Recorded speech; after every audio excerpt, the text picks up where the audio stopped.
ಬೆಂಗಳೂರಿನಲ್ಲೊಂದು Kota note ದಂಧೆ ಪತ್ತೆಯಾಗಿದೆ. ಈಗ ಅಕ್ರಮ 10 ಲಕ್ಷ ರೂಪಾಯಿ ಅಸಲಿ ನೋಟಿಗೆ 30 ಲಕ್ಷ ರೂಪಾಯಿ ಕೋಟಾ ನೋಟು. ಈ ದಂಧೆ ಈಗ ಬೆಳಕಿಗೆ ಬಂದಿದೆ. ಹಣದ ಬಂಡಲ್ ಮೇಲ್ಭಾಗದಲ್ಲಿ ಮಾತ್ರ ಅಸಲಿ 500 ರೂಪಾಯಿ ನೋಟ್. ಹಣದ ಬಂಡಲ್ ಒಳಗಡೆ ಇದ್ದಿದ್ದು ವೈಟ್ ಪೇಪರ್. ವಂಚನೆ ಎಸಗುತ್ತಿರುವಾಗಲೇ ಸಿಕ್ಕಿ ಬಿದ್ದಿದ್ರು ಮೂವರ ಗ್ಯಾಂಗ್.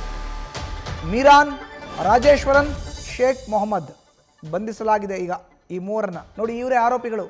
ರಾಜೇಶ್ವರನ್ ಮೊದಲನೇ ಆರೋಪಿ, ಎರಡನೇದು ಮೀರಾನ್, ಈತ ಎರಡನೇ ಆರೋಪಿ. ಶೇಖ್ ಮೊಹಮ್ಮದ್ ಮೂರನೇ ಆರೋಪಿ. ಈತನನ್ನು ಕೂಡ ಈಗ ಬಂಧಿಸಿದ್ದಾರೆ. ನೋಡಿ, ಕೆಳಭಾಗದಲ್ಲೆಲ್ಲ ವೈಟ್ ಪೇಪರ್, ಮೇಲ್ಭಾಗದಲ್ಲಿ ಮಾತ್ರ ಅಸಲಿ 500 ರೂಪಾಯಿ ನೋಟ್. 10 ಲಕ್ಷಕ್ಕೆ 30 ಲಕ್ಷ ರೂಪಾಯಿ ಕೊಡಕ್ಕೆ ಹೋಗಿದ್ರು ಇವರು. ತಮಿಳುನಾಡಿನ ಮೂಲದವರು ಇವರು.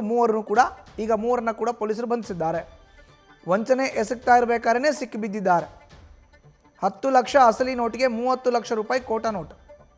ಹೆಚ್ಚಿನ ಮಾಹಿತಿ ನೀಡ್ತಾರೆ ನಮ್ಮ ಪ್ರತಿನಿಧಿ ಶಿವಕುಮಾರ್. ಈಗ ದೂರವಾಣಿ ಸಂಪರ್ಕಕ್ಕೆ ಸಿಕ್ಕಿದ್ದಾರೆ. ಶಿವಕುಮಾರ್, ಅಸಲಿ ನಕಲಿ ನೋಟ್ಗಳ ಆಟ, ಮೂವರ ಬಂಧನ ತಮಿಳುನಾಡು ಮೂಲದವರು.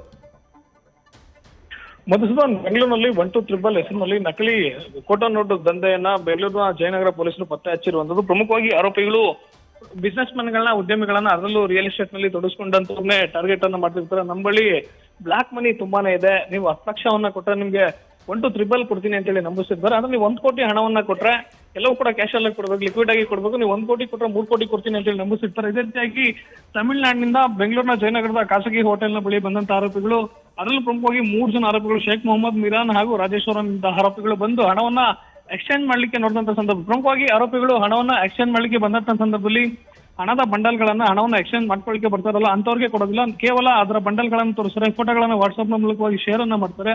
ನಂತರ ಹಣವನ್ನ ಎಕ್ಸ್ಚೇಂಜ್ ಮಾಡ್ಲಿಕ್ಕೆ ಕೊಡ್ತಾರೆ. ಆದ್ರೆ ಬಂಡಲ್ನ ಮೊದಲ ನೋಟುಗಳು ಹಾಗೂ ಕಡೆಯ ನೋಟುಗಳಿಗೆ ಮಾತ್ರವೇ ಅಸಲಿ ನೋಟುಗಳನ್ನ ಇಟ್ಟು ವಂಚಿಸಿರುವಂತಹ ಆರೋಪಿಗಳು. ಖಚಿತ ಮಾಹಿತಿ ಆಧಾರದ ಮೇಲೆ ಜಯನಗರ ಪೊಲೀಸರು ದಾಳಿಯನ್ನ ಮಾಡಿ 3 ಜನ ಆರೋಪಿಗಳನ್ನು ವಶಕ್ಕೆ ಪಡೆದು ಸದ್ಯ ಹೆಚ್ಚಿನ ವಿಚಾರಣೆ ಮಾಡಿದಿರುವಂತದ್ದು. ಮಧುಸೂದನ್, ಧನ್ಯವಾದ ಶಿವಕುಮಾರ್ ನಿಮ್ಮ ಮಾಹಿತಿಗೆ.